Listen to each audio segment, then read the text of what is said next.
Madalas din bang nagkakaroon ng ads ang inyong cellphone tuwing naka-online ka, habang nagbabrowse ka sa internet o gumagamit ng mga apps sa iyong cellphone, mapapop ups, banner ads o mga redirects na talaga namang nakaka-frustrate o nakakairita dahil naaabala ang iyong ginagawa habang nag-o-online at minsan pa ay naglalagay ng panganib sa iyong privacy. Good news mga idol, may mga paraan para mapigilan ang mga ads na ito mula sa paglitaw para maging maayos at ligtas ang browsing mo. Sa video na ito mga idol, ituturo ko sa inyo ang mga simpleng hakbang kung paano i-block ang mga ads habang online. Pero bago tayo magpatuloy mga idol, kung bago ka pa lang dito sa aking channel, ay paki-like and subscribe naman mga idol.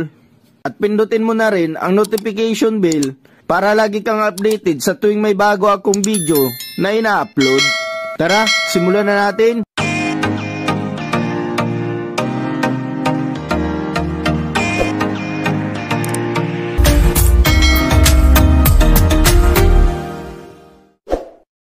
Alam nyo ba mga idol, na once na nakaturn on ang inyong data or wifi nyo, ay automatic nagdidetect ito ng mga advertisement site or apps, kaya agad nilang pinapadala ng ads.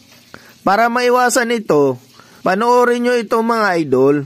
Una nating hakbang mga idol ay punta tayo sa ating Chrome at pindutin itong tatlong tuldok. Then click settings. Scroll up lang natin mga idol hanggang sa makita natin itong site settings.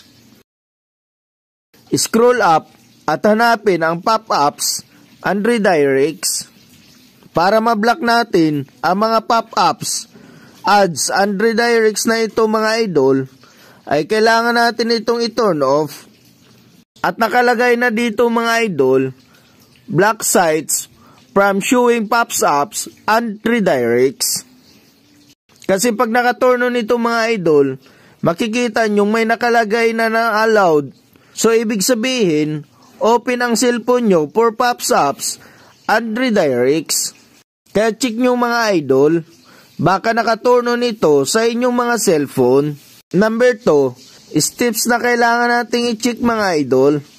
Dito pa rin sa ating Chrome, tap natin ang ating profile, then scroll up nyo mga idol, at hanapin ang site settings. Pagkatapos, scroll up lang natin ulit, at i-click itong your device use. Nakalagay dito mga idol, block sites from knowing when you're actively using this device. I-turn on nyo ito mga idol, so para hindi malalaman ng mga websites na active kayo. Next step ulit mga idol na kailangan nating tingnan ngayon. Punta tayo sa settings ng ating mga cellphone. Scroll lang natin pataas hanggang sa makita nyo itong Google. Tap natin itong all services. Kung ganito din sa inyong mga cellphone, pero kung wala naman ganito mga idol, diretso na pong hanapin itong ads. At pindutin itong reset advertising ID.